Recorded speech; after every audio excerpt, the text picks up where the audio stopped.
Yeah.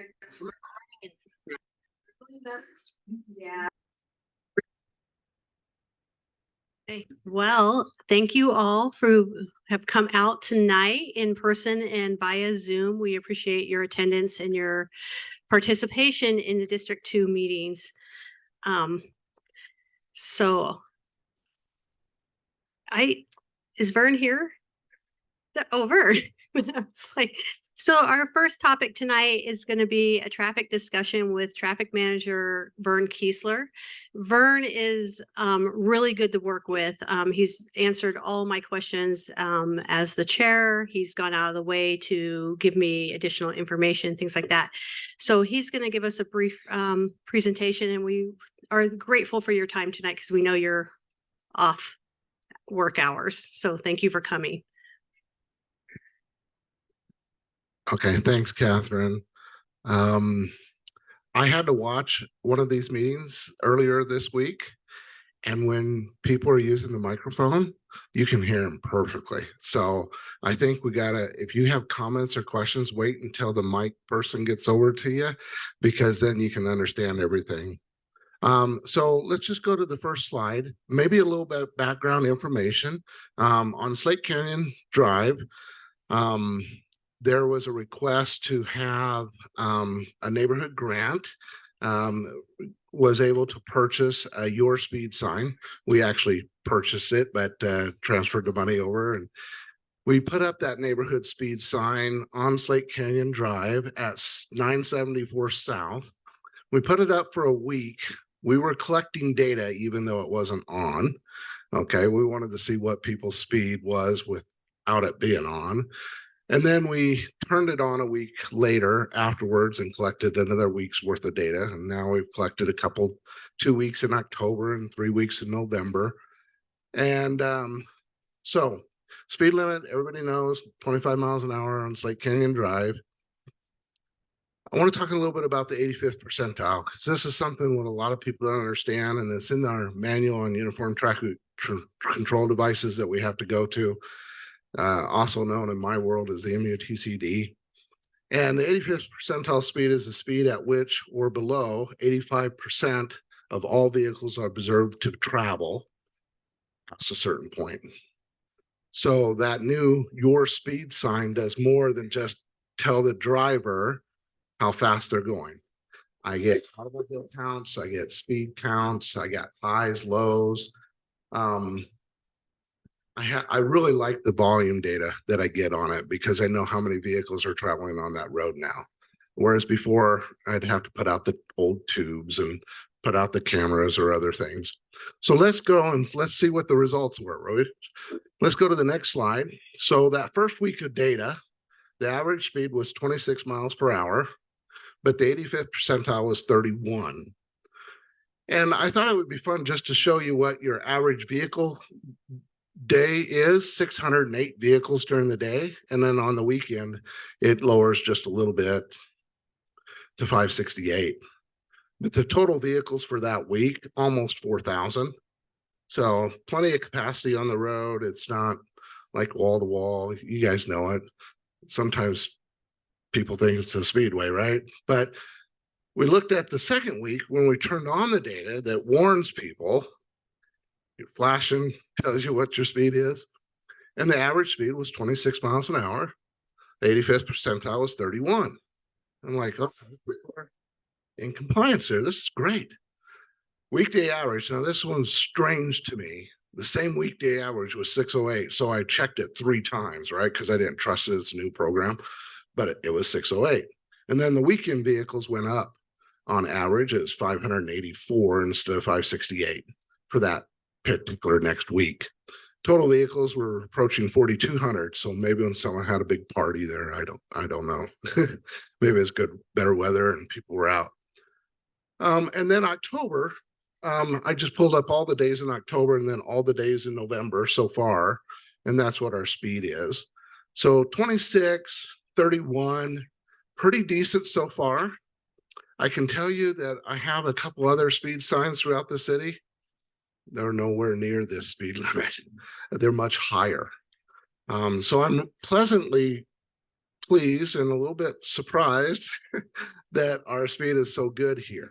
I would say that this is successful if I, but I don't live on Slate Canyon Drive. I don't front Slate Canyon Drive, right? You're always going to have that person that wants to go 45. You're always going to have that person that's doing 10. Okay. So I have the highs and lows as well, but that's where our speed is. So I think it's important. It's a good reminder. We have it about maybe 2 blocks south of the crest of the hill. I don't want to put it at the very bottom of the hill because by that time, what's to warn the driver? All the houses are no longer there. And so we wanted to put it there strategically to remind drivers to slow all the way down the hill as you approach State Street. So that's where it's at. I'm happy to entertain any questions if I can answer them, and just wanted to report back to the neighborhood that this is, in my opinion, money well spent. I think they cost us about $3,500 for that radar speed sign. And then I get a free year's worth of data. And so I'm looking at the data, and I'm a data geek, so I'll look at it once in a while. Any questions, any comments? Okay, Catherine, I'll turn the time back over to you. Oh, I have some questions if nobody else does. I'm just really curious about what averages tell you in this case versus something like, I don't know, quartiles or outliers, because speaking as like a parent of small children who run into streets, and doing my best, but it's not the average cars I'm worried about. It is the like 10% that are going 50. And so I wonder how that's reflected in the data, and if you would, what you suggest is like, what are really effective mechanisms for slowing traffic? Well, I think we have it signed at 25. One of the things that Slate Canyon Drive has that no other, I think maybe one other roadway has it in Provo, but right as you come in the end of Slate Canyon Drive, where you're on the north of the south side, we have digital speed limit signs that say 25 miles an hour. Then a block later, we have the static signs that say 25 miles an hour. And then all along Slate Canyon Drive, we have on-street parking that's permitted, not next to fire hydrants or driveways. And then we have bike lanes. And then we've narrowed the travel lane to 11 feet, if I remember correctly. And so we have seen a lot of improvement on that roadway. And I think the speeds are reflecting. I know you're always going to have that inconsiderate driver that is doing 45 and a 25, and that's where they need to be ticketed. That's where enforcement comes in.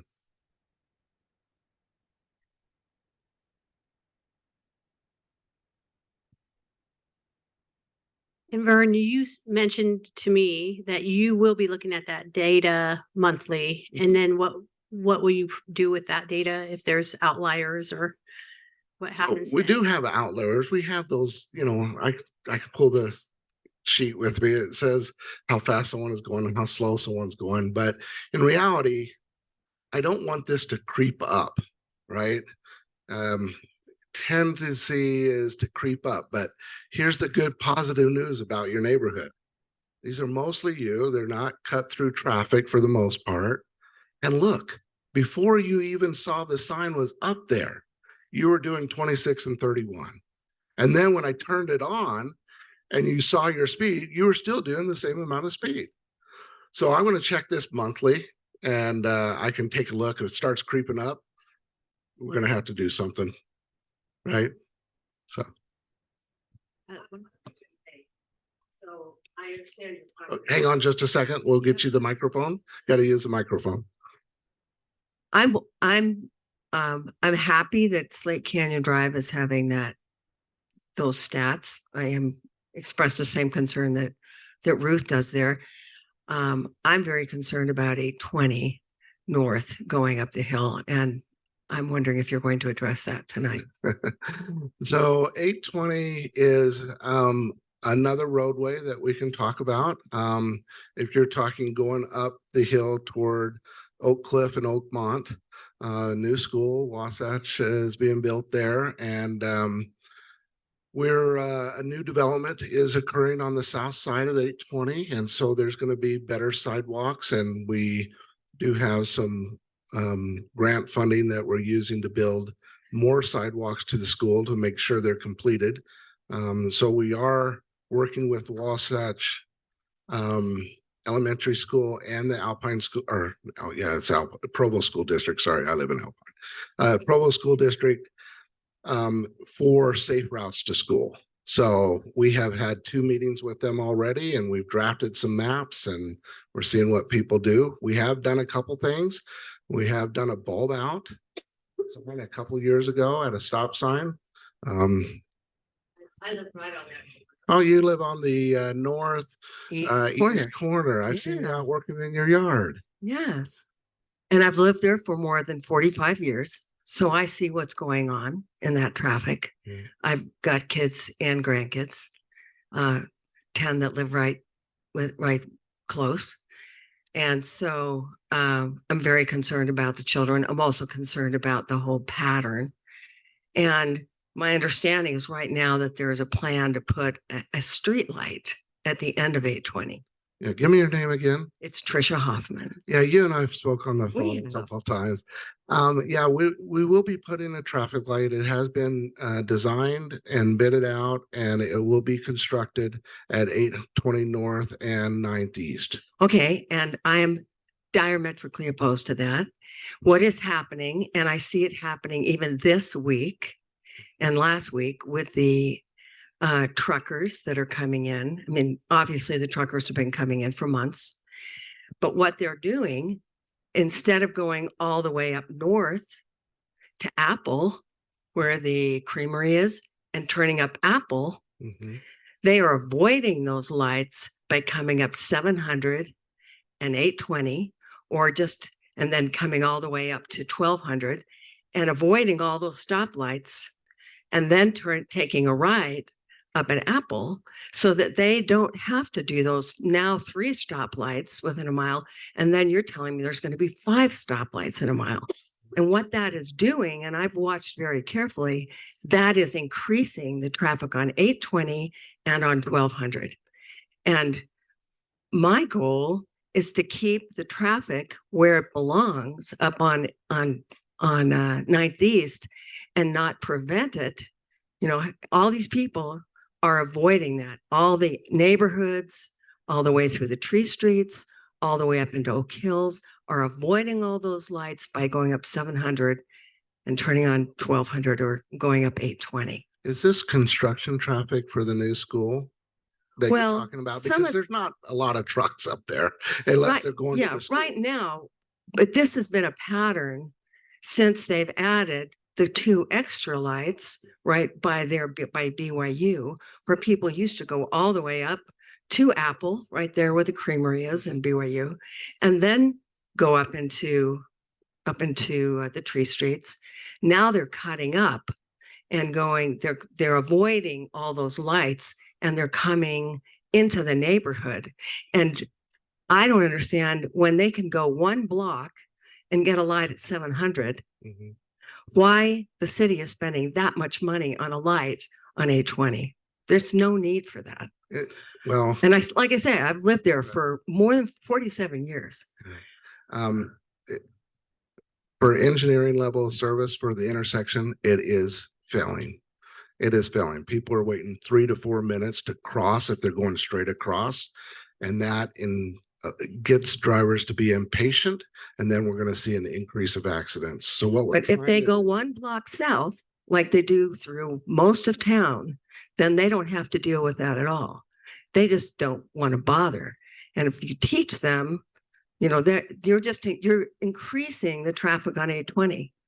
You are taking neighborhood street. It's already building a monstrosity of a school up there, another development, and now you're building a light. So now you're taking a street that was not meant to be a major thoroughfare, and you're encouraging it to be a major thoroughfare. Yeah, land use patterns do change traffic patterns. And so when we have a new school that locates off of 9th East over to, you know, where it's going to be built on 820, that does change the traffic patterns, and we do need to accommodate for that. Could you, just to clarify, could you say again what the thinking is behind that light on 820 and 900? What's the need that it's filling there? it warranted a signal, and it has for a couple of years. And so once we budgeted for it after we did the study, and the study was done before I came here, but it did warrant a traffic signal there. And what we have is kind of an A through F for level of service. And it was really at an E and F. It was just poor level of service during PM and AM peak hours. And what are the grounds for saying that it's warranted? Is when you say people are crossing, is that They pedestrians? can't make left turns there, and they can't go straight across. So the amount of delay that they were experiencing east and westbound was longer than 2 minutes. Cars. Yes, yeah. I wasn't exactly 100% prepared to talk 800, but Slate Canyon, I think we're finished up with. And if there's any other comments or questions, we can move on to the agenda. If not, we can give the microphone back to Catherine. There you go. Thank you, Vern. Thank you for giving up your personal time to be here tonight. We appreciate that. So we also have Sandy Bussio, who is here. She's the parking manager for Provo City, and she's going to discuss parking for us. We've kind of already talked about 820 North a little bit, but Ryan, is Ryan here? I'm here on Zoom. Oh, okay. Okay, thanks, Ryan. So let's I know you have some questions or have some comments at least. And so we're going to let Sandy kind of open, and then if you will jump in when she breaks. Does that make sense? When she pauses her presentation, can you voice your opinion, your questions and concerns? Yeah, sure. Okay, thank you. Okay, so I'm Sandy Bussio. I'm the parking manager for Provo City. I've actually been in parking over 32 years. So we're kind of going that route. I was asked kind of give an overview of what parking does. We do many things. We do residential permit parking. We enforce overtime parking throughout the city. We do curbside violations, disability on private property, and fire lane on private property. That's just a real quick overview. And then we do a lot of other things. Now, I was asked kind of from some topics, but I wasn't sure. So if these are not the topics that perhaps you have questions on, we can just kind of skip through them and so we can get to your questions, because I know my time's very limited. So this is the 9th East exemption. When I was reading that, I'm not sure exactly what we're asking here. On these tree streets, Birch, Aspen, Cedar, First, we do enforce 2-hour parking during the daytime hours. And so I wasn't sure what the exemption was for that. Yeah, the exemption was for residents to be exempt from the 2-hour parking limit. Okay, for anything like that to happen, that would need to go through the permit process, because to have the residents have more access to the parking again and to be exempt from 2 hours, it would need 2-hour except with that permit. The permit would need to be purchased. And again, the permit process through the city council and through the planning commission would need to take place.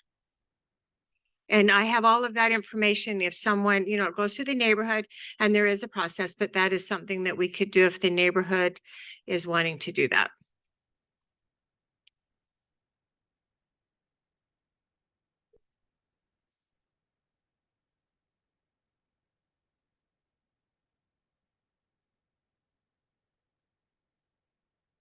Ryan, did you have any questions on the 900 East exemption? I would just be interested in learning about that issue. This is a kind of a contentious concept.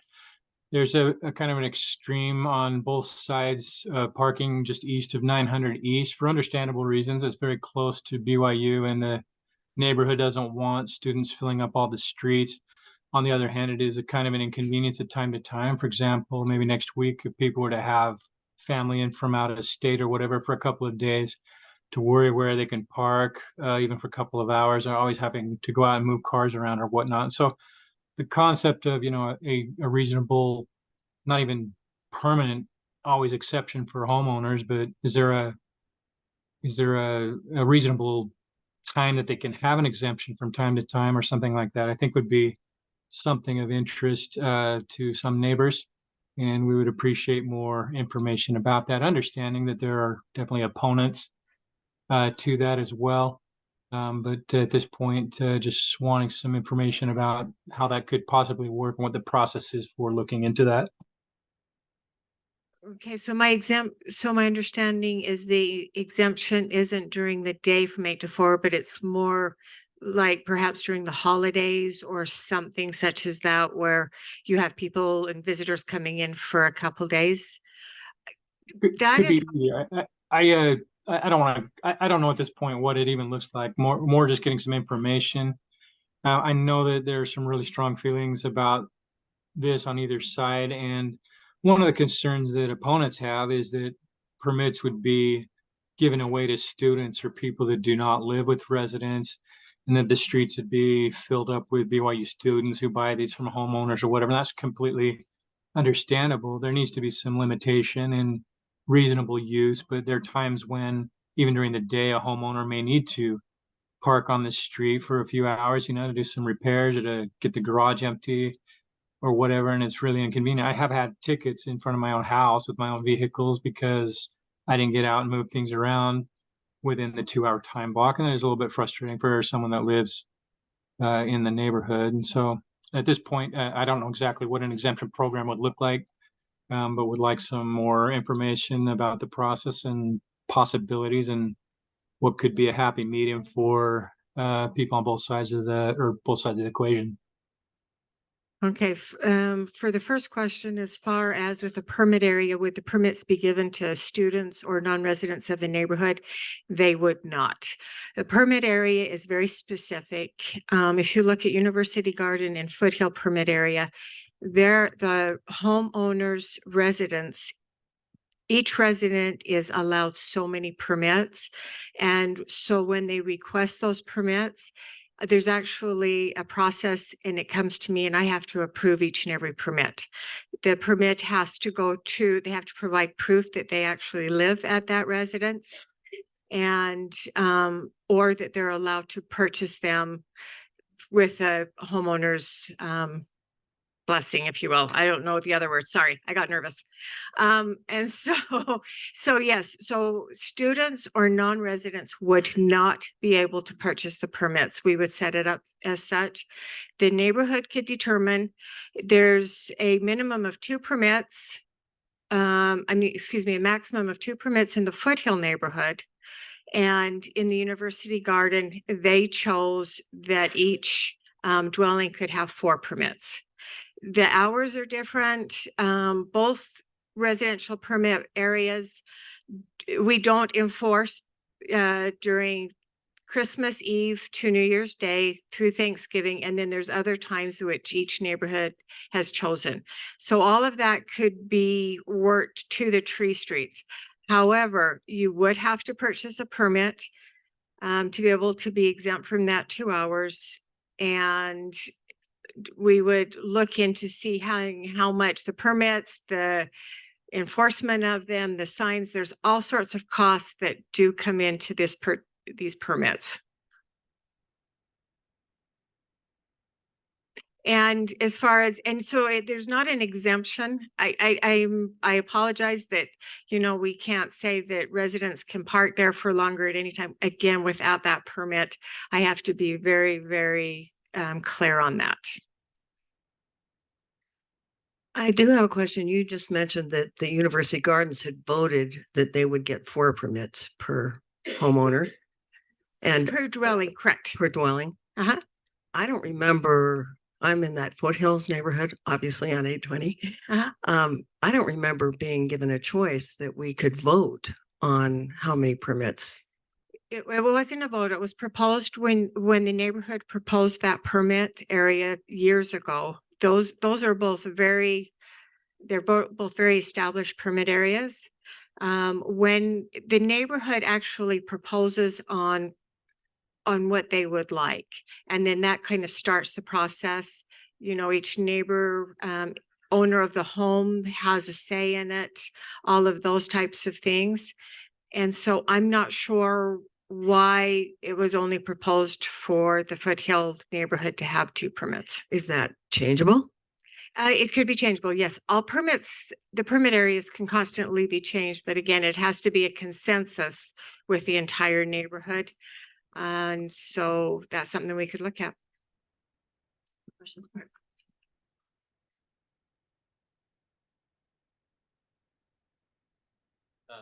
Nice and close.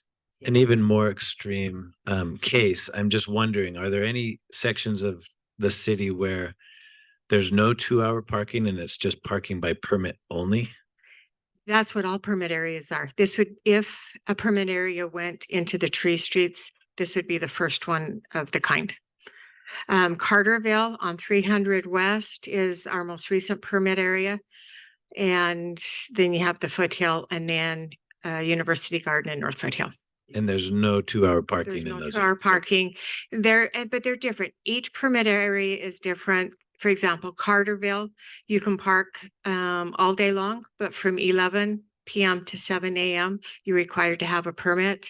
Foothill, it's during the day, you are required to have a permit, but at night, there is absolutely no on-street parking.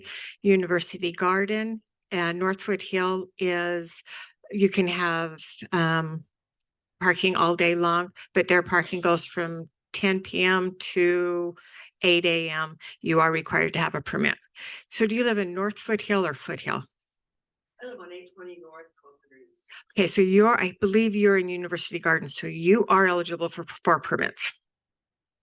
So how small does an area get defined for this type of permit area? Because I know like 2-hour parking is only a small way up. It's only a short way up for example. Up to Cherry. And it's part way up Cedar. Yeah. So like if that little tiny upper left corner is where I live, could we, for example, have our own permitting structure with just those like 3-4 houses? I'm just curious about the definition, the size. Minimum of a block, A block? minimum of a city block. And that's for enforcement, the signs, that's for everything else. It has, again, it is a minimum of a city block. So is a city block, for example, just that tiny little corner, would that be a block? We could look at it. I'm not sure. Okay. Yes. And if Rachel, will you go to the next screen for me? Okay, so see, this is the University Garden Foothill permit area. And I knew that would answer your question. So if I'm in University Garden, but I'm only allowed 2 permits. You should, like I say, if you're in the University Garden, you're allowed 4. Okay. One other question, BYU as a neighbor, part of our issue and where we are is that the condos, you know, that's a bleed over from the condos. I think in the tree streets, a lot of that's BYU. It's BYU too here. Mhm. Is BYU, have they been approached to be a good community member by having their students register their vehicles and then them being willing to penalize their students if they're not following the law? We've worked with BYU closely, but we have no control over what they do with their students. We can So only that look answers at the our question. city streets. We have done, the signs that, please, BYU student community, please don't park in the neighborhoods. We can't enforce them. It's just a reminder.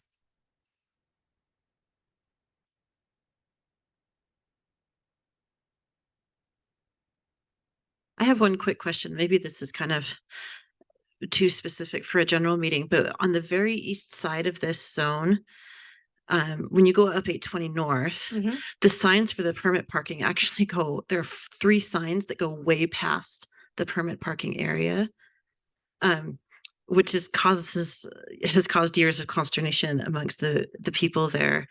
And actually those right where Rachel's cursor is, those people in those 4 houses right there are building a petition to end the permit parking at 1260 East rather than just take off that little chunk. So obviously that's up for a bigger discussion, but I just had a process question about those two interrelated issues. How would they go about applying to get out of the permit area? And is there anything we can do about those permit signs that are going up the hill that aren't actually in the permit area? Well, if they're not in the permit area, we can look at having the sign removed. I think a lot of this, because it wasn't built yet, so perhaps the signs went further. But if it's outside of the permit area, because by ordinance, it will give the exact location, then again, we can have those signs removed. If it is in the permit area, the approved permit area, and they would like to not be in there, then it would go through the process, and I have the information, but like I say, it's the same process. It goes through the city council and all of that type of thing, but it's a lot easier to rescind, especially for just a few houses, than it is to add. And this was another question, was that the question about east up at 820 North? Okay. I wasn't sure what that was, so I just put it on there. Okay. Then there was general parking concerns in Oak Hills. So I just put the map there so I would better understand if you guys ask questions. Are saying that we can move on from that. Okay. So, yeah. Then I'm done unless you guys have any questions or concerns or anything for me. Okay. Sandy. Thank you so much. We appreciate our city department heads who give up of their own time, their off hours when they come here Thursday at 6:30. They've already fulfilled their 40-hour week, so we appreciate them giving up of their own time to come and meet with us. So thank you again. Thank you. Our next item is a planning item, and it deals with a project on 900 East between Cedar and Fir. Is Skyler? We're going to turn the time over to Skyler Lawrence to tell us more about this project. Come on up. I was commenting to somebody today that I think project is probably an unfortunate misuse of the word. We don't really have a project per se. We kind of have a problem and a challenge. And I guess we're coming to this council at the recommendation of city staff to see if you guys can help us solve it. So this is wonderful overview of the property that we're talking about. My family owns some of these properties on 900 East here. And there are others here in the group tonight that own homes. I don't know that we have everybody almost everyone who owns property on 900 East, but we're talking about these 1 to either 9 or 10 properties that have frontage on 900 East.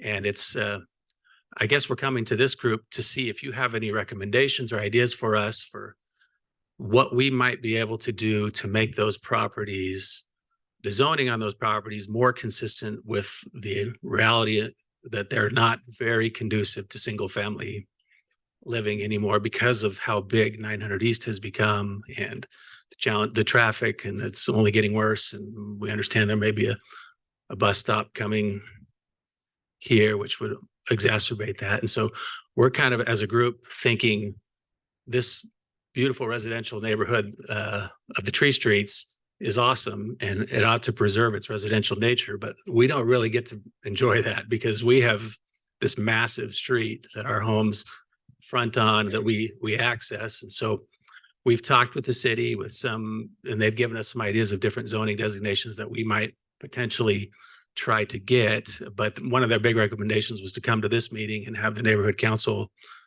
kind of understand our concern and maybe give us some guidance as to what we might want to do. They've talked to us about one called campus mixed use, which I think would allow, did you have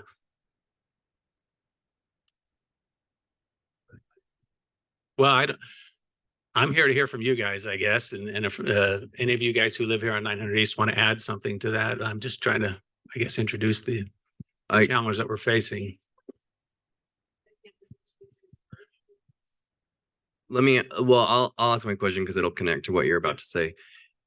The question I was going to ask is, suppose that zoning didn't exist. What would you ideally build there? So like, what's your dream and what's preventing that dream from occurring? Well, our immediate dream is to be able to, I'm part of a very large family. My in-laws have 57 grandkids, many of which go to school at BYU, and these homes were purchased primarily so that the kids could live there. And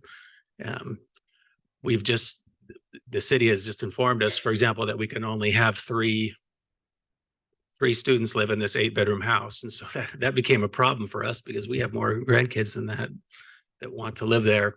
So we don't have any immediate plans to do anything. I think, some kind of scenario that allows us to use the homes in the way that we hoped to use them. Randy and Julie may have a different idea of what their dream would be. Good question, Michael. I think the Finlaysons have a different plan for the use of the ongoing use of this home on 90s. Ours is different than the Cox's, so it's not a complex question, but we're not unified in a quote unquote project.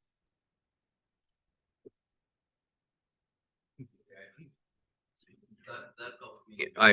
I thought I was misunderstanding. I thought you were going to say like, well, we want to merge all 10 and build a 5-story apartment complex for 800 students. At which point I'd say like, great, let's do it because they need more housing. But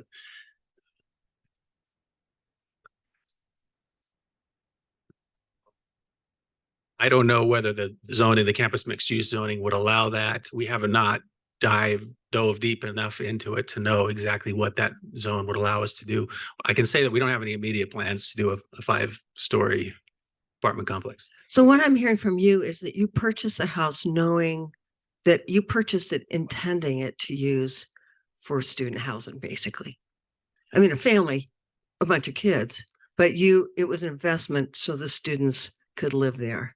So it wasn't like a family home that has been there for a generation and now Ninth East has cut more into the property, which all those other things. I'm hearing you specifically bought it knowing that you wanted to use it. That's what I'm hearing from you. It's a little more complicated than that because when we bought it 25 plus years ago, the zoning was different and it allowed us to do what we hoped to do, house our grandkids, and then it was subsequently changed after the fact. And so that's been a little frustrating for us. But yes, we never purchased it with the intention of raising our family there. Does that answer your question? Now, that's not the case for Randy and Julie, for example. So one possible option would be simply,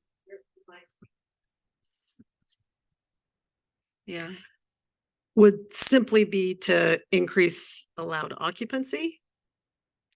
That would solve our immediate challenge potentially, but I don't know how well that resolves how some of the other homeowners feel if they have other ideas for what they might want to do.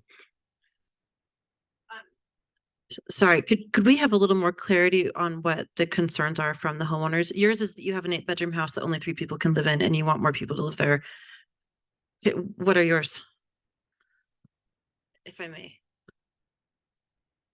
Well, for us, when we moved in, Ninth East was much different and it is increasing. And, I kind of chuckle that you were saying that you want more traffic on Ninth East and less traffic in the neighborhoods, which I totally agree. But I just find it interesting that everywhere on Ninth East is zoned differently than that little block. And with the changes, if we were to, we bought this home, we raised our kids in this home, and we don't have plans on selling this home.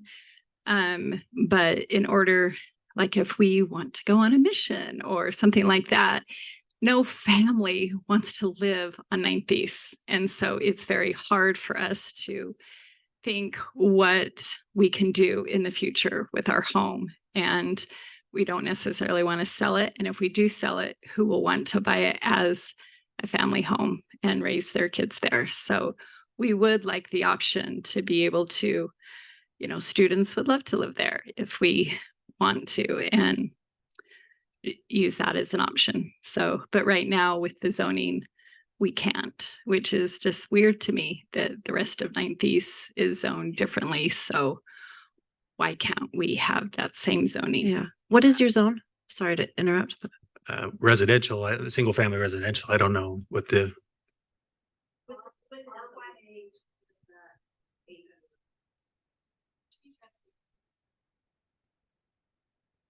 I know that as 900 East is different. I'm just throwing something out here from what has happened in Southeast Provo, where we had a couple investors coming in. It's for family, but realistically, they were renting it out and collecting revenue. I'm also a landlord in that neighborhood, and I know it's very lucrative to rent to students.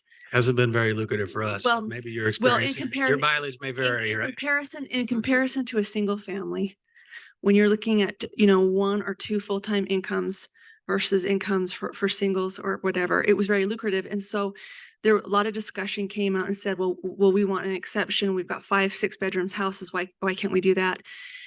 It did spread like wildfire because of how lucrative it was. You know, we had a gentleman come in and buy up 23 homes in the surrounding area, you know, and do that. I'm not saying that 9th East is there, but I would say that anybody behind 900 East, when you start changing single family homes to that high density, it's lucrative. And there's got to be some kind of significant enforcement, because the zoning office certainly can't keep up with where we're at.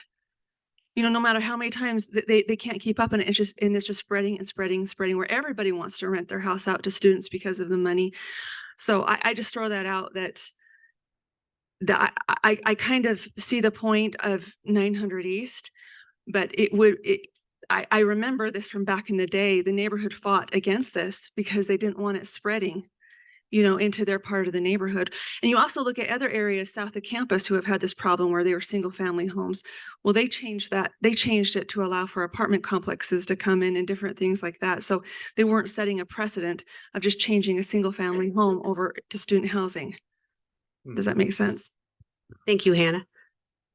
I am one of the homeowners on 9th East, and it is a little weird to look at all of 9th East, and there's one block that has a different overlay. And, you know, the neighborhood, yeah, the word you were searching for is the word that they use. You're our buffer. And it does feel a little bit like being held hostage. 9th East is not a residential, you know, I've lived there since 2007, I think.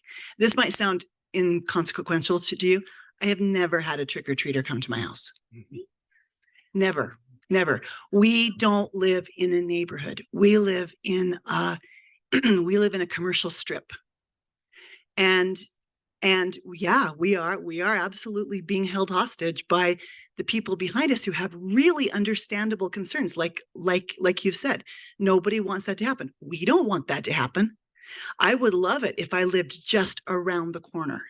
That would be great, but I don't. And when I moved into my house, even only that long ago, 9th East wasn't like it is now. And 9th East is continuing to change, and we're being held there. We're pinned there because nobody wants to invest in a residential house in a strip mall. That's just, I don't think you quite understand what it's like to, I mean, we're always going out and telling people, we're going to have you towed. You can't park in our driveway. You can't park in our driveway. You can't park. We have to keep our door locked because we've had people come into our house and try to hide drugs. I had people having sex on my trampoline. I have had people harvest my garden. It isn't a residential area. And I think it's really hard for people to understand what it's like to live in that place. but be held to the standards of Oak Hills, which is a glorious neighborhood. It's wonderful. We're not part of it. So I think it's interesting to have this conversation here. I know tonight we're not going to resolve this issue. This is an issue that's going to have to be put in front of zoning. And then especially where you guys have different goals for your homes, that might mean a different process for each of you. But generally, I know for ADUs, you do have to get buy-in, if I'm understanding the code correctly, from the surrounding neighbors. So I'm happy to entertain this conversation further. We're not going to be able to give you, an answer tonight. I do think individually, if you know what you want for your home, then that is something that you can talk to zoning about and see if it's plausible and what the process is. And then, we're welcome to talk with you more, or I can give you my email or some of your representatives in your area, their emails. You can get those and continue the conversation. But we do appreciate your situation. We do appreciate that 9th East is a little unusual.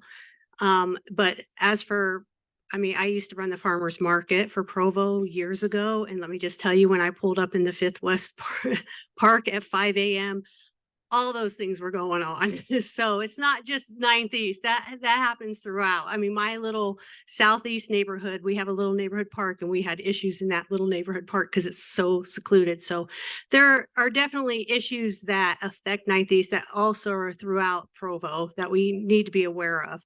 But if we could really encourage you to decide what you want for your home. And if there are other people in your neighborhood that want that same thing, then maybe get together with those ones with zoning first, because they're going to tell you if that's plausible and what the process would Right. be. And we sort of have done that. We've had conversations, and they've said their recommendation was to come to this group and get feedback from the neighborhood council about what types of uses people would be comfortable with, what kind of resolutions that people would.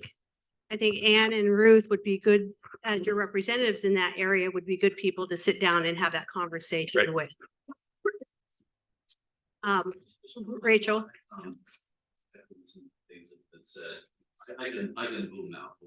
No, it won't. It has to go through. I'm looking at Keith, who has a home on 9th East, but he also has a daughter and a granddaughter that he loves very much that lives on Cedar. So we're very aware. We love the people. There's many people in this room that are part of that neighborhood. We understand how precious. We understand the history of that neighborhood from the Clarks and the Hand. We know that area well. Our intention is not a unified 5-story building. It's just a little more flexibility with the current properties we hold. So thank you for the microphone time. Welcome. Rachel's got a comment. I'm just curious if you wanted to do maybe an opinion poll, because he's here asking for our opinion. So if we could give him something to work off of, like an opinion poll, would you like to see townhomes there, or apartments, or commercial even?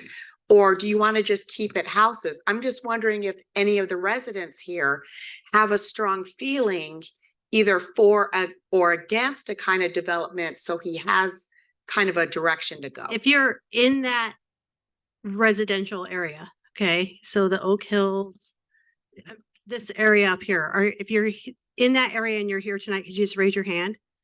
I understand. Okay, so no, keep yours up. I was like, I don't care if you're on 9th East or not. I just want to know if you're in that area, so we can just quickly, Ruth, just one word, tell us. We want home ownership. We want a townhouse. We don't care. We want condos. Just kind of a 1-word opinion poll. Ruth will keep your hands up though, because we can't find you if you don't keep your hands up. Ruth will do that side, and then I'll walk around to this side. Just 1 word. What would you be okay with on 9th East? Owned, maybe used by BYU, or but keep the homes just like they've done in other areas of Provo where it's a privately owned business, but it's a home. Okay. Anyone else? You wouldn't mind if it was a law office or. I don't mind if it's law. You know, that's still that provides a buffer for the people back. You just don't want a 5-story. No, because Apartment. that starts eating up through. Right. I'd be supportive of just increasing your occupancy limit and letting you rent to. Let's do that side. It's on. It just isn't magnifying. So I would be supportive of you increasing the occupancy limit so you can rent to more students. Right? That would. Let's finish that side. Well, I think that we ought to be treated like the rest of the people around us. We look across the street and we've got 3 and 4 story buildings. We look north and we've got 5 and 6 and 7 story buildings.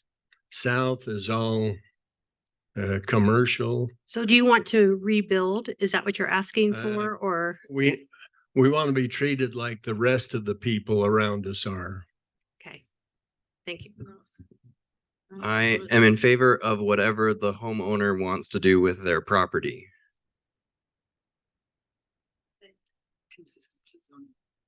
Just consistent zoning, just make it all the same. So I don't know if you heard her. She said consistency with zoning, so make it all the same along 9th East. And we have some on Zoom.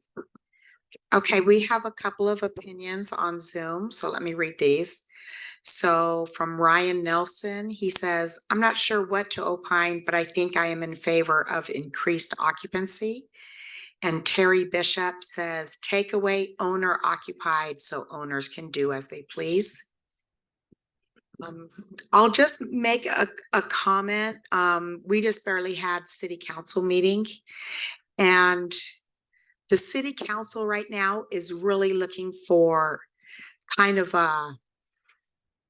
like they just okayed a twin home development that they really loved because it was a way for people to enter the housing market.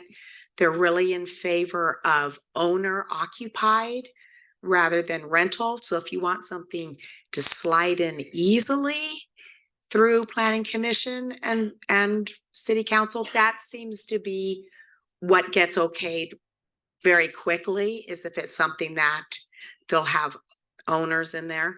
Sometimes it's a little bit harder with rentals, but in this area, it might be appropriate, but just kind of, I don't know, they just kind of went crazy over this. I would also just suggest that you do your own little survey of the surrounding neighborhood. I know you have it incidentally, but like on paper, so that when you do present something or you're meeting, you can say, this is the number of homes, or this is what is along 9th East and the zoning that we're up against or right next to, and we'd like to bring that over, or something, so that you have it on paper to present.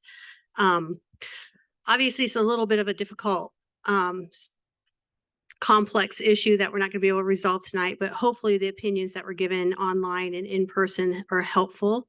But Anne and Ruth will be great resources. They're both in your neighborhood. They're your neighborhood reps. You're always welcome to contact me as well.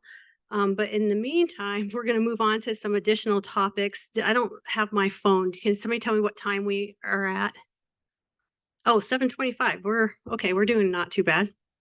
So, I don't know if you guys followed this at all or not, but, Governor Cox appointed, a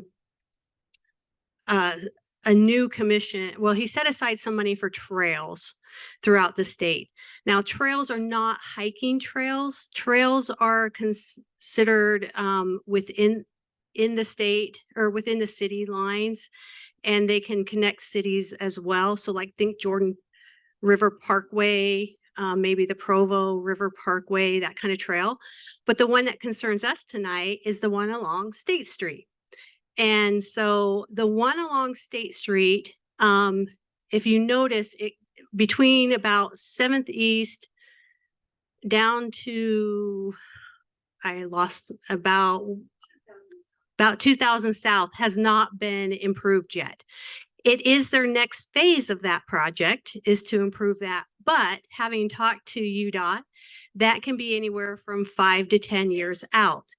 But with Governor Cox having set aside this money to do these trails, he's also appointed a commissioner, I think is what they're called, over the trails. And in 2024, the first part of 2024, they're going to start ranking the prospective trail projects. And based on those rankings, they'll decide which ones to do first. So we would like to encourage everyone to contact your local representatives, especially those that live in the Southeast neighborhood, and encourage them to support this particular improvement of the trail. Does that make sense? I probably should have. Well, in this instance, the trail is that wider sidewalk along State Street. Do you know where it's really the walking area? No, it's a walking or a bike. The one on State Street, it's been widened and you'll notice there's like a little dividing line going down it, but then it ends at one point. And then it just kind of goes back to a regular sidewalk all the way over to where Maverick is on 3rd South, 7th East. So that for the State Street project, that's the next section to be done. However, like I said, they're going to be voting in the beginning of 2024 on which trails in the state become first priority, second priority, third priority, and based on those priority levels, when they're going to be accomplished. Did you have a question? I don't, if Rachel can bring up a map really quick, she's pretty good, but we'll see. So all we're asking you to do is, if this is something that interests you, if you would like to see this in Southeast Provo, to contact your representatives, encourage them to throw their support behind making this a first priority so it moves up the ladder. We don't know at this point what the requirements are to make it a first or a second priority. So that's why we're just saying contact your representatives and say, we would like to see this improvement done. Can you throw your support behind it? So hopefully it'll move up sooner than 5 to 10 years out. She's looking it up. So does anybody have any questions about what that particular trail is? These are connecting pathways is what I would call it. I know in Provo City, a pathway is maintained by the city and a trail is maintained by parks. So, but Governor Cox has used the word trail, but it does encompass this one. And remember, State Street that goes from Provo to Springville is a UDOT. So it's owned by the state. Okay, so that's why it falls under that one. Mary, did you have a comment? If they want to keep the trail, do they want to continue the one that has been started? Yes. Or are they looking at expanding a little bit more? So if I understand your question, they're looking at just, so we're on State Street. Can you blow it up a little bit more? Okay. And then bring it down a little bit. Okay. A little bit more. Okay. So I think I can find my way now. So this is 9th East. So this should be the elementary school, should be right here. 7th East. We're kind of where that jog is. Yes, thank you. Is they would be bringing that trail so it ends down here, and they'd be improving it from 7th East down to where it ends currently. Does that make sense to anyone? There are apartments down there, but what they're doing is there's an existing sidewalk. But if you've been on that trail system, they've widened it in certain sections and made it where it's got a little dividing line, like the Provo River Trail up the canyon has a little dividing line for, the different directions that you're traveling, and bikes can get on it as well as joggers, walkers, that kind of thing. So it's, it's a much wider system.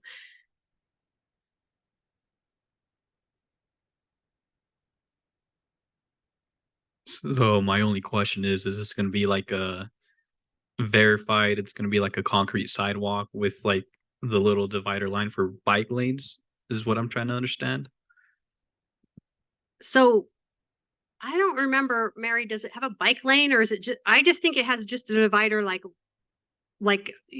you know. It's just right like a lane. super wide Yeah, sidewalk. super wide sidewalk with a divider, but bikes do take it to stay off State Street. Yeah, Joggers use it. But at one point, about 2000 south, the map's gone, it turns back into like that little 3-foot sidewalk again, all the way up to Maverick. And so they would just be taking it and making it that bigger sidewalk. I think when they did the last section, they also put up trees in the planters. They improved that whole look of that section. I remember when it went in on State Street and I was like, oh, this is lovely. And so I would love to see it come all the way up to 7th East. Sorry. And this is a potential state project funded by the state. So we're not just talking about would this be better? We're also talking about this is the one option that the state is considering for Provo right now, right? Among all their different potential projects like this. It's been in the works for years. It's like the 2nd or 3rd phase. I think it's the 3rd phase of this project. And right now it's 5 to 10 years out. But because of the way Governor Cox has set us up, I know you can't hear me. Because Governor Cox has set aside some money and he appointed some new commissioners over these trails. In 2024, they will be ranking these trail systems and deciding which ones get done first. Does that make sense? And citizen support from Provo saying, hey, we really want this would help them to potentially select ours. Well, that's what we're hoping. We don't know the criteria, the specific criteria that they're going to be looking at in order to make their decision. I've tried to figure that out from the state. They have not given me a clear answer. They're like, well, we'll know in 2024 kind of thing. So what we're thinking is let's think ahead and contact our representatives and say, we would really like you to support UDOT doing this section, or I mean, the state doing this section along State Street. Contact city representatives. No, our state representatives. Okay. Sorry. Yeah. We'll just keep swapping microphones here. Is there any other questions about that particular one? And I'm sorry, I should have said our state representatives. So Norm and Kurt? Yep. Norm Thurston, Kurt Bramble. Yes. He's our neighborhoods. So the state legislator for the Oak Hills area is Tyler Clancy. He'd be the person to contact. In Southeast Provo, Norm Thurston. And then I think one thing to remember about this program and about our city is that State Street, where they're proposing continuing this, is actually the gateway, the southeast gateway to the city of Provo. And appearances are important and they are better and they're beautiful. And so, yeah, if you have it in your heart to support it, give them a call. yes. So right now it's just a call for you to, if you feel comfortable, to contact your state representatives and ask them to put their weight behind or their support behind this one becoming a #1 project. And I don't know if you haven't walked it, walk it, because it is a huge difference to go from that nice wide sidewalk. I would jog down that and I'd go down Slate Drive and then down that and come back up 9th East to where I live. And then you hit that little tiny sidewalk and people are trying to go both directions and it's just really difficult to get through. But it would be lovely also because it does bring trees into that planter strip. So any other questions or comments online or? Okay, so we'll move on to the next one. So Mike, Ruth, I think stepped out, but we'll let Mike Barber. He's one of our newest members of our team. He's going to talk about Wasatch Elementary safe walking. And then afterwards, we'll move straight to Rachel Breen, who's going to talk about the changes in the neighborhood program. Great. Thank you for sticking it out. I'll be brief. This was intended to kind of hopefully bring the city together with the school district, together with the community, the committee that is tasked with asking for various improvements as the new school is being built. However, neither the school nor the city have decided to come this evening. So I'll just tell you kind of what's the current status of things. So this is just to orient you. Here we're looking at Provo. If we can go to the next slide. This is the neighborhood we're talking about over here on the east side of BYU, the Oak Hills and Wasatch neighborhood. Okay, if we can move to the next slide. Okay, so I've zoomed in on the neighborhood and I've turned it sideways. So up is now east. So the mountains are at the top. North is that way. So here's the temple right here. Here is 820 North that we've already talked about. Your house is right there. The north, this one. Okay, there we are. So here's the new school. Here's the location of the new school. Okay. Lots of the kids for this school are going to be coming from basically this part of Provo, the Tree Streets and Oak Hills area. If we can go, in fact, if we can go to the next slide, that entire neighborhood is less than a mile from the school. So it's ideal for walking to school. However, the problem is many years ago, there wasn't a lot of foresight into where we should put sidewalks. And so if you can go to the next slide, this shows where there are and where there are not sidewalks in the neighborhood. And you can see it's extremely piecemeal. For some reason, they just thought, well, not right there. Up here on 1450, the sidewalk just kind of stops and then it turns into a kind of ditch. And then so there's just no rhyme or reason as to where sidewalks are located or where they're not. The other thing to consider is that this is a really hilly neighborhood. And so this road right here, this double red, is really steep, like so steep that they're literally building a barricade right here to prevent cars from flying off into the new school property. Yes. Yeah. So they're going to build a big concrete wall to more or less stop the cars. So the problem with this is that the kids that live up in the Oak Hills neighborhood, there's no way to get to the school via sidewalks presently. So if we can go to the next slide. So they're trapped. Okay, so we can go to the next slide. So if you're coming, a logical way to get to school from the houses up there is to come down 1450 East. And you have sidewalks almost all the way until almost, I would argue, the most important place, which is where the road gets steeper and narrower. Okay, so then next slide. Another alternative would be to come down this road, and this right here is called the Wild Mouse because it's so steep and so windy. It's like a amusement park ride. But that's super dangerous. This is a really dangerous road. Cars slide all over the place, and there are lots of cement barriers because they've slid into people's yards and houses and that sort of thing. So you can't come down this direction and get to school. And there's a bunch of houses over here as well, and they can't access the school without sidewalks. So we can go to the next slide. So at the present moment, and then on top of that, you have a lot of houses coming off the hill, and the kids are going to want to cross 1450 at these various intersections. And 1450 has a lot of similarities to Slate Canyon, and it's very wide. It doesn't have many stop signs, and cars do go fast. And in fact, I'm really interested to get some of that data from him about 1450 because I have my suspicions that 26 is not the average speed limit. Okay, so that's kind of where people are going to be crossing a pretty busy road. So if we can go to the next slide. On top of that, people who want to get out of the neighborhood and go to work, basically, this is kind of the present way to go. You come down this road, come around this corner, go past your house, and then you wait here for like 5 minutes until you can turn on 9th East.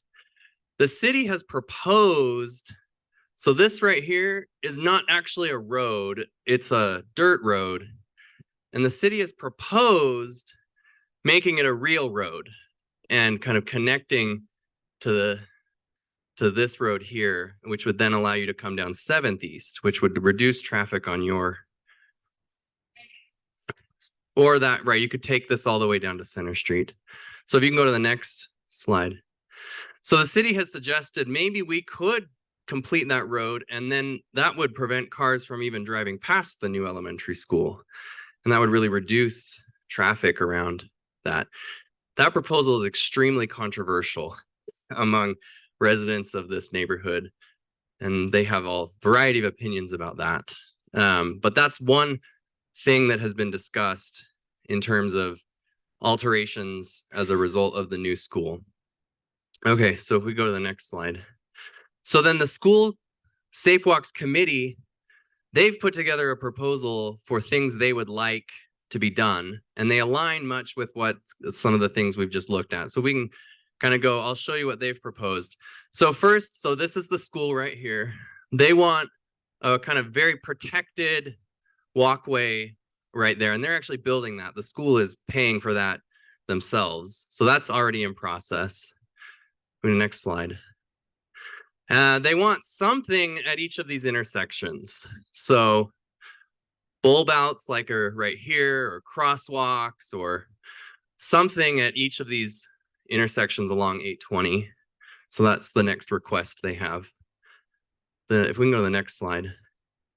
They'd like to connect this road to the school, but they've already been told that that's not possible because the grade is so steep. So that's a non-starter. We can go to the next slide. So they've asked for sidewalks to basically fill that gap. And I wish the city were here, because what I understand is they've agreed to basically do this part, which seems kind of short-sighted to me, because this part needs to go along with it. So that would then at least create a complete list of sidewalks. Okay, if we can go to the next slide. Can we go to the next one? Did anything change? No. Can we go to the next slide?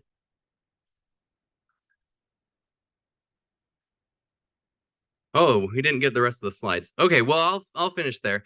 They've asked for some other things as well. So I guess at the end of the day, what I'm hoping is that the school and the city can kind of come to agreement on these things, because I think that as it stands right now, we're kind of in a bad situation in which if we have like we're 80% of the way there, and it's like if we could just get 100 yards of sidewalk, it would connect an entire neighborhood to the school. If we could just get 2 crosswalks, it would connect an entire neighborhood to the sidewalks that could then connect to the school. So my hope is that we can kind of bridge these very small, in my mind, gaps that would make enormous differences for getting lots of children to this new school. So that was my presentation. Yay. Okay, I just want to it was my mistake that Gordon is not here. Oh, no. So I know we were originally going to have him here, and then a board member said, let's wait until we know what we want to do. No, and I'm sorry. I told Gordon he didn't need to come, but he really wanted to be here. But another problem is I can't keep city staff after 7:15 by order of the mayor. And we already had Vern and Sandy and then the land use item.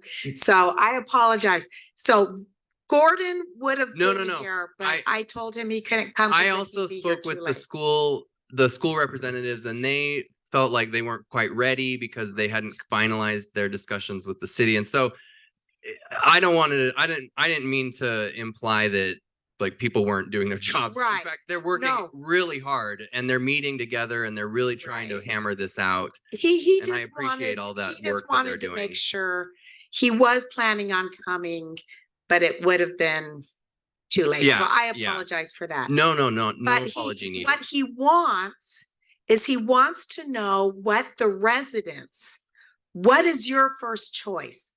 What do you want to see happen? He wants to hear from you exactly like you were saying, why are they doing this sidewalk and not this sidewalk? Yeah. He wants to hear what you want so he can address it at your next meeting. So for the Oak Hills neighborhood, those red lines, the not the flat red line, because the school is already doing that. That's taken care of. Honestly, if all we got out of the whole thing was just that 100 yards of sidewalk that went kind of around that corner and down Oak Cliff, I would call that a complete success. Because that would allow the entire neighborhood, all of the children that live in that neighborhood could then get to school on a sidewalk. And that would be massively successful, because as it stands, my understanding is if they can't get to school via sidewalk, they have to provide busing. And it seems so silly to bus. I mean, I live like less than a mile from the school. It just seems so silly to offer bus service to kids that live so close to the school. Now, what about these like what are those called? Ballards or something? Are you guys in favor of those, or do you not like that idea? I would have to defer to the people who live, because I imagine the purpose of those is for the people who live south of the school to cross north across 820 and then come up 820 to the school. And so I would defer to the people who live in that area as to which of those intersections, because I doubt the city's going to give them, 8 traffic calming measures. I think they were discussing additional bulb outs on 820 North. The reason why was to reduce, and this is the reason for any bulb out, is to reduce the amount of time a pedestrian is in the crosswalk. So if the bulb out, just basically the end of the sidewalk kind of bulbs out into the road a little bit further, it does slow traffic as well, but it's to reduce the amount of time that somebody would be in the crossing the road. And so I think they were looking at doing more of those, but I don't know the exact location. Just a quick comment about that. We have a little bit of neighborhood trauma, because one of those intersections has like the world's wimpiest bulb out on it. And so it has been, I would say, severely ineffective in slowing traffic or reducing the amount of time that kids are in the street. So we would like big, beautiful bulb outs, like big ones. Because ones that are even I think ours are probably 3/4 of a car length on either side. And it just seems really kind of irresponsible for me to go to all the expense of making $1 million bulb out where $1.5 million would make it effective. So on record about the bulb out trauma that's already there, and in ways that are going to cut into the street and not into people's property. Is that fair to say? Out is a bulb out. It's Yeah. not a bulb in. Out into the road. On my property, but it wasn't. Cars parking on both sides of the street really slows traffic down. Also, So you're saying take the street parking away? on 820, angled parking is my dream. But So bulb outs also reduce the number of cars that can be parked on a street. So that is another reason why the city was looking at doing additional bulb outs there. I think if you want beefier bulb outs, for lack of a better term, then that's something that talk to the people on 820 North and get their names, just like a little petition, and send it to Vern and let him know that you are not opposed to them, but you would like them to be a little bit more substantial. To me, there are two issues. Again, living there almost half a century. Speed of the people that are going back and forth. And that will include, there are a lot of people that live in the neighborhood, but Wasatch, now that it's Chinese Central teaching, it's like a commercial enterprise. It's not like a neighborhood school. And and that was one reason they wanted to get it off 9th East because of all the traffic, right? So there's a lot of people that are, I agree with the sidewalk, what you're saying here, but there's going to be a lot of traffic coming down or up north 9th East. So number one, their speed. Brad can also agree with that because you lived on 820. But to control speed, what they've done, I don't know how expensive they are, but what they've done in downtown Provo with the raised brick, they've got a couple of those. That definitely slows traffic. The city does not like to do speed bumps.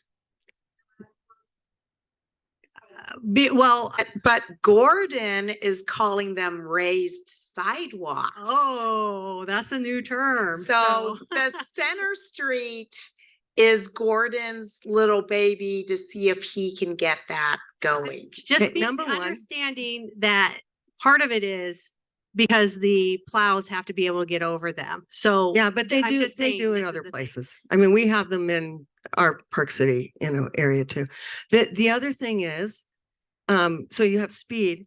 One thing that Ruth and I have talked about, and I've proposed also with Gordon, with the traffic folks, is right now the southwest corner of the school, that if you live up there, Boulder Field, the Boulder Field and the giant wall of China, there is enough room to put a roundabout up there without, there's a new development that's going in, but there's nothing there yet except big machinery.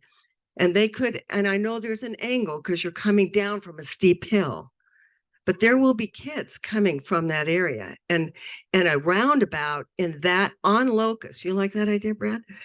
On Locust, and the name of that new development coming south is very doable right now, and would help mitigate the speed of people coming and allow all the kids coming from south there. I love that idea. And so tell Gordon we love roundabouts. Yeah. And can I add on to that really quickly? So we have Bart here, who's a former homeowner on that street, 3 other homeowners on that street. I have a signed document of everybody that lives from 1200 east of 820 north saying that they're in favor of that roundabout, which I'm happy to submit. But and I say this because I realize that there's not widespread love for roundabouts across Provo City in general, but that is absolutely not the case in our neighborhood. We really like them. Go ahead, please. Okay. When you were doing your presentation, it was great. Thank you.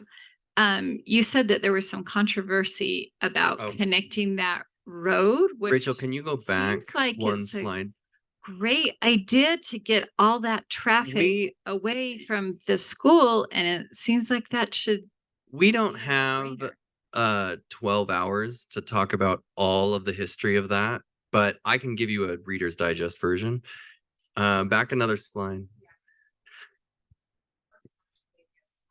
Oh, okay. So we can write down that you can register my view that the extension is good and makes perfect sense, especially now that there's a school going in there. For the safety of the children. Absolutely. It just seems kind of like divert all of the traffic that would be going. So I'll go up here. I drive this every day. So I drive here, I turn down, and then I come this way and I come down. And so do half the people that live in the neighborhood, because half work south and half work north. And that's the only way to go south. I used to actually drive. So this is a dirt road and it connects right here. I used to actually drive this without knowing I wasn't allowed to drive on it. And then they put some signs up that said, stop driving on this. And so I'm probably the reason those signs went up. And so like 6 years ago, they had a meeting and the city said, like, we'd like to do this. We just want to let you know what's going on. And I thought, well, this makes perfect sense. And the city and the neighborhood was like, you are proposing the end of the world. And Oak Hills, 1450. Yeah. Because sometime like 40 years ago, there was a plan to build a kind of east side belt loop. And the people who lived there 30 years ago have trauma from that. And they still flinch at the possibility because there's just this like, I understand what you're doing. You're trying to get that east belt built. The problem is that belt is, you can't do it anymore. It would have to go through Rock Canyon. It would have to go through a bunch of people's houses. Like, it's just not happening anymore. And so my personal view, and I want to make sure this is expressed as my personal view, is that a lot of the fear and loathing of that is unwarranted. And I think it would, especially if right here you put a 3-way stop sign, which there's already a stop sign there anyway, a 2-way stop. It would divert all the commute traffic away from the school. And it would push everyone onto 7th North, which is the bigger road, and it's bigger than 820. It can handle more traffic. It already has a stoplight at 900 East. And so all the problems you've described about people coming down this road, and it would completely go around it. It would, you know, negate the need for that. Right. And there's this fear that for some reason people, well, this is why I said to Gordon, we perhaps might want to reopen this conversation in light of the situation changing, that there's a school. And then people might say like, okay, I get it now. We're not doing this to build an east side beltway. We're doing it to divert traffic around the school and to prevent kids getting, because this is just such a dangerous road. And the city has said, if it weren't there, they'd never build it. It wouldn't pass their rules about grade and steepness and that sort of thing. Okay, so Gordon gave me this slide, and his apologies for not being here, but he wanted you to know that this 7 Peaks Boulevard right there that he's drawn on the slide is in the transportation master plan. But there's no funding for it.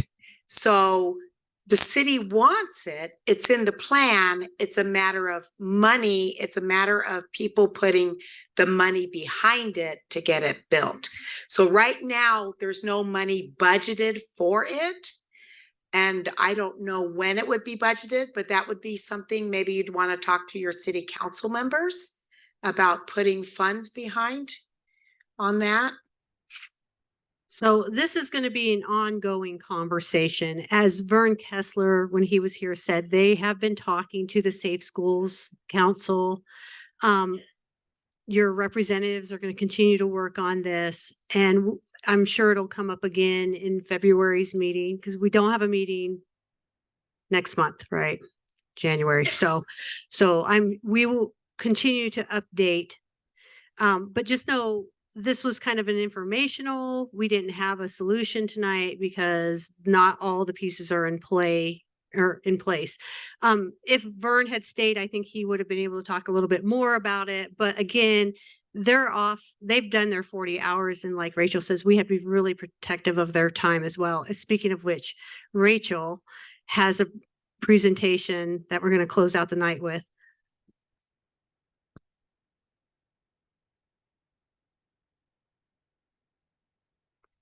Okay, I'll try to make this really quick.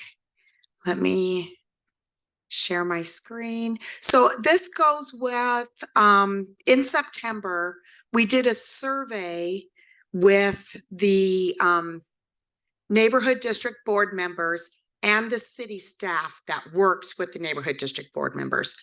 And the most important thing that the board members wanted, they said it was extremely important to have city staff at their neighborhood district meetings. We've seen that tonight. How great was it to have Vern and Sandy here? And I wish I could have had Gordon here, but we can't keep them past a certain amount of time. And so kind of a change in 2024 that we're going to do is instead of having the meetings on Thursdays, which is the city workers' Friday, so they hate staying late on Thursdays. So they don't like meetings on Thursdays. the meetings start too late and there's too many meetings. So what we're doing in 2024 is we're starting the meetings at 6 o'clock. So a little bit earlier. Because we're starting at 6, we are going to provide people who come to the meetings a light dinner. And we are changing the meeting days to Wednesdays. So then that way, we're trying to entice city staff to stay. And if we start the meeting earlier, then they can stay, you know, hopefully still to that 7:15 time off that the mayor has said that I have to send them home. So in that way we can have more time with city staff.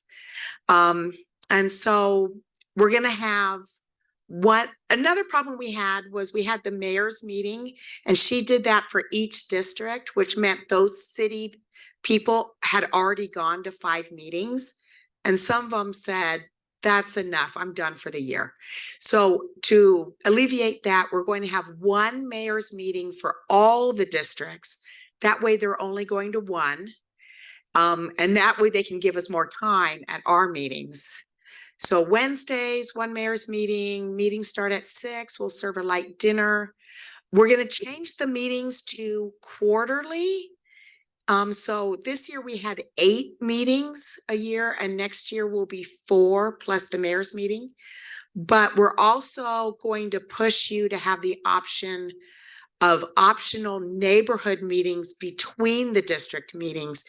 If you feel like there's an issue that only affects your neighborhood, those neighborhood representatives, you can hold your own meeting in your neighborhood, whatever day or time you want. City staff will not be there, but it's a good way for you to get information from the residents to then bring to a district meeting with the city staff there. So that will allow you more time to do those neighborhood meetings.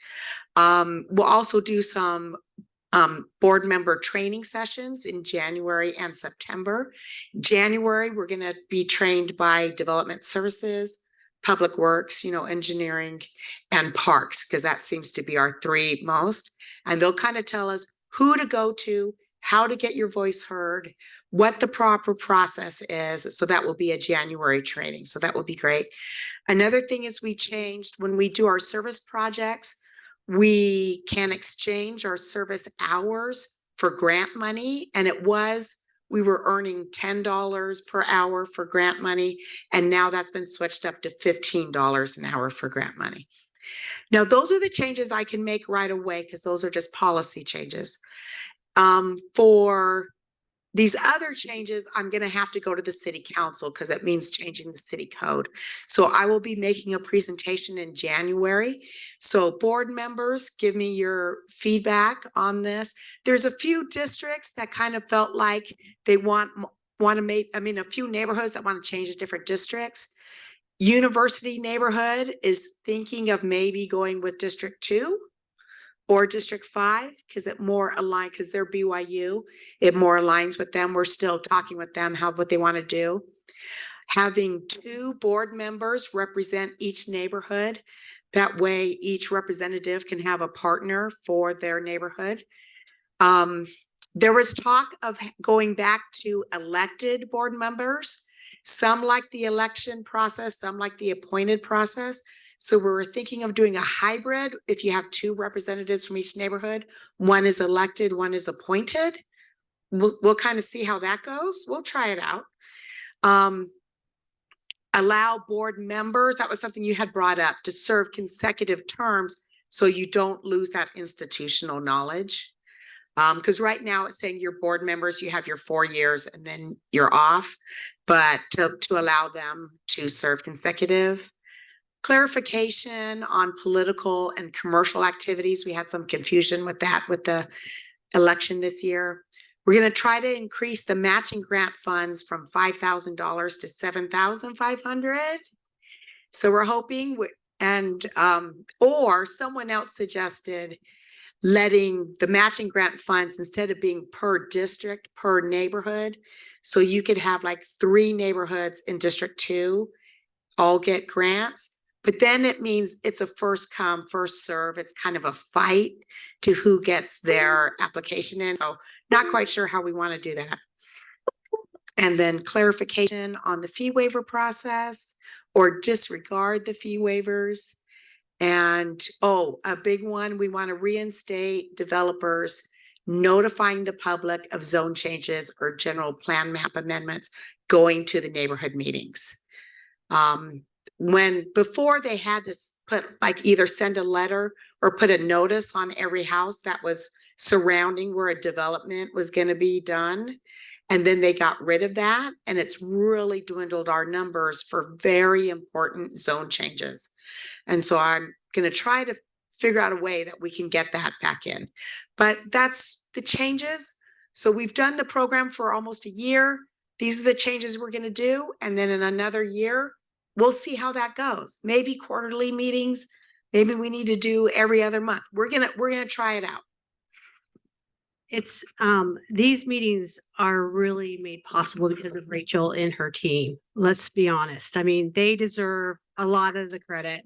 I mean, Rachel has been a guiding force for all of us in directing us who to go to with questions or answering our questions herself, putting together the slides and the presentation. So really, she and her team deserve a huge thanks for this year, especially taking on this whole new program and then getting somebody like me who ended up sick and in the hospital. And what do you do when your chair is in the hospital? That's a whole nother ball game. So yeah, so thank you, Rachel, and your team. And I'm sorry, I forgot your team member's name. Hannah, thank you. And all the ones that we don't always see that are behind the scenes. We are really kind of over time. If there's anybody that had a public comment on Zoom that wasn't able to give a comment earlier, we'll go with Zoom first since we've had a lot of participation here. No comment Okay. for me. Thank you. I feel like God's speaking. Go ahead, Brian. I just said I don't have any comments. Thank you. It was a great meeting. Okay, thank you.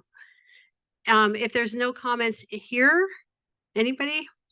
Last minute comments? Okay, then we will adjourn. We want to thank you guys for bearing with us this year. I'm looking forward to next year. And I do encourage all of our team to have individual neighborhood meetings. I've been saying that all year long that we need to maintain that. So please schedule that for next year, 2024, and we'll see you next year. Thanks.